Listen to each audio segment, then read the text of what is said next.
Hello everyone and welcome back.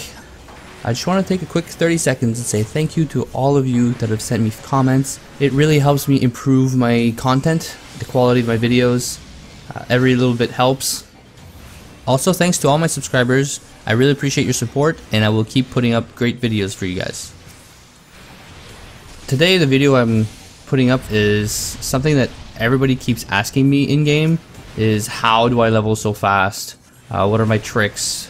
And I enjoy leveling. I made a guide in the past about it. So I'm not going to cover the same items I covered in my guide previously. The guide I made before was pre-Heavensward. The only content I'm going to cover here is Heavensward.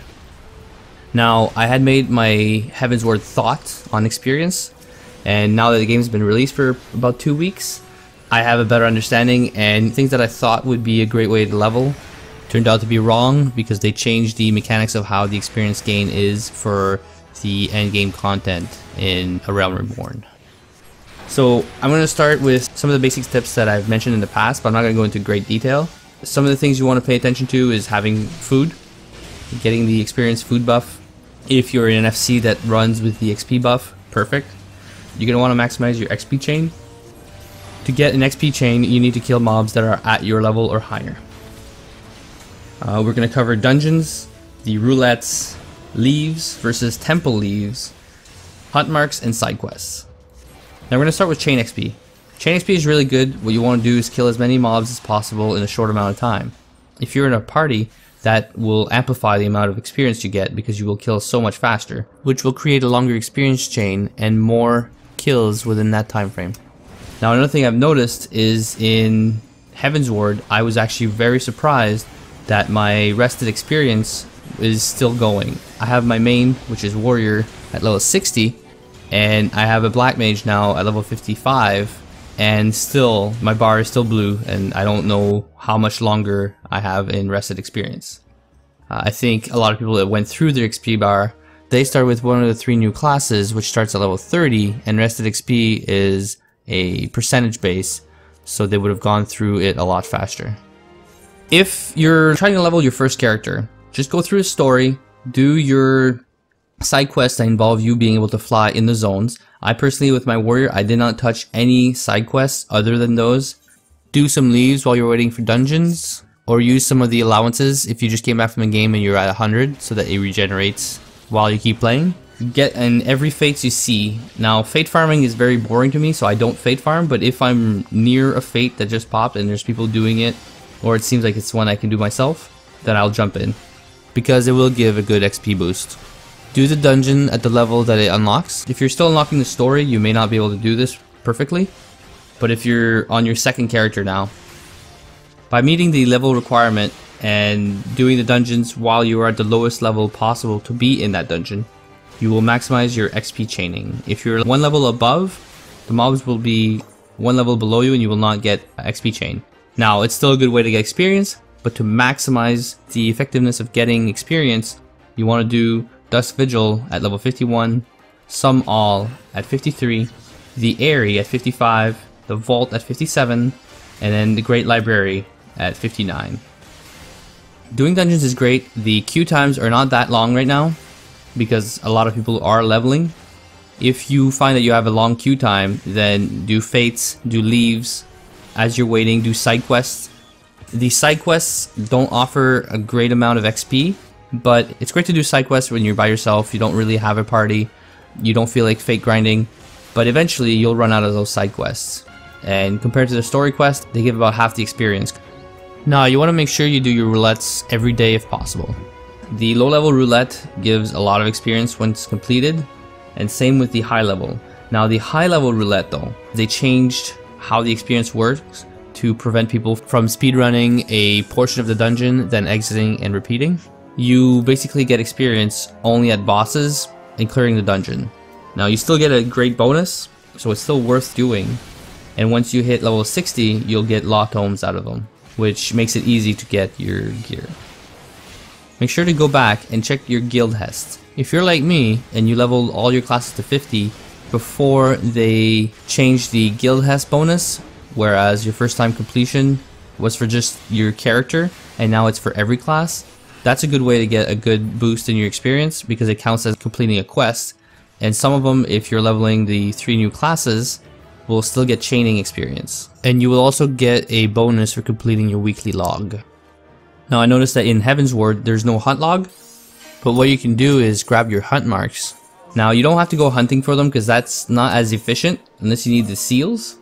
But what I do is I grab the hunt marks, and as I roam around, if I see them, then it's just bonus experience because they give quite a bit of experience for killing a max of 3 of one kind. Sometimes you only have to kill 1 of them.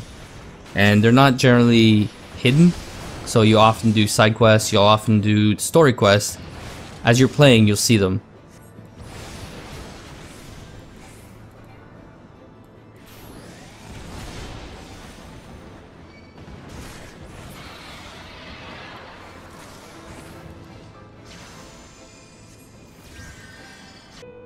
You also want to look out when you're traveling and exploring the sightseeing log. Now as you roam around, you'll see these shiny spots, and you go there, you get off your mount, type /lookout, and you'll actually get about 20,000 experience just from exploring. Another thing you can do once you get your flying mount is explore the map, which will give you just like a quest, which can be a great help when you're leveling your classes. Especially if you're already like right there, you just want to maximize the amount of experience you get. You don't want to just travel just for the sake of traveling. Now this brings me to leaves. Now they implemented temple leaves, which cost 10 allowances, and there's kind of a debate to them to which ones are better to do. Now this could just be a preference for you guys. It all depends on how you view them.